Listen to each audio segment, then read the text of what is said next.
ఆయనకు యేసు అని పేరు పెట్టుడు. ఆయన గొప్పవాడై సర్వోన్నతుని కుమారుడనబడును. ప్రభు అయిన దేవుడు ఆయన తండ్రి అయిన దావీదు సింహాసనమును ఆయనకిచ్చును. ఆయన యాకోబు వంశస్థులను యుగ యుగములు ఏను. ఆయన రాజ్యము అంతము లేనిదై ఉండును. మహాత్మా, అదెట్ల సంభవము?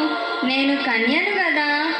అమ్మా, పరిశుద్ధాత్మ నీ మీదకు దిగివచ్చును, సర్వోన్నతుని శక్తిని నావరించును.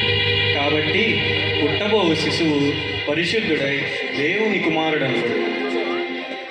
ఇదిగో ప్రభు దాసురాలను, నీ మాట చొప్పున నాకు జరుగుగాక. ధన్యురాల, శుభములు.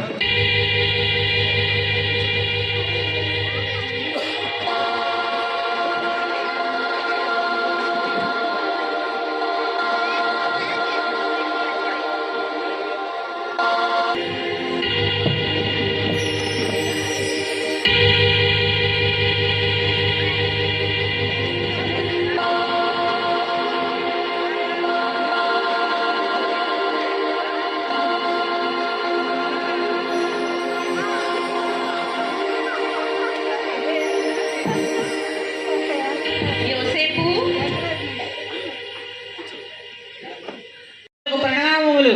విచ్చేస్తున్నాడహో.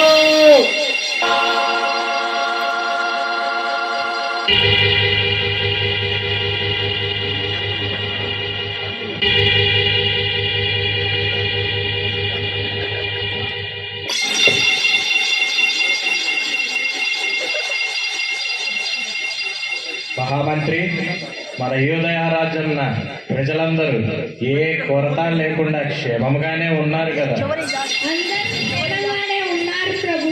ఒకవేళ క్షేమంగా లేవు అంటే ఊరుకుంటామా? శబాష్.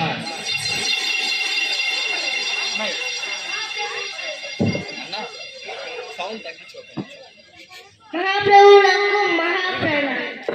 ఏమిరా? ఎవరో తూర్పుదే, ఎవరో జ్ఞానులంట తమరి దర్శనం కోసం ఎదురు చూస్తున్నారు. జ్ఞానులా?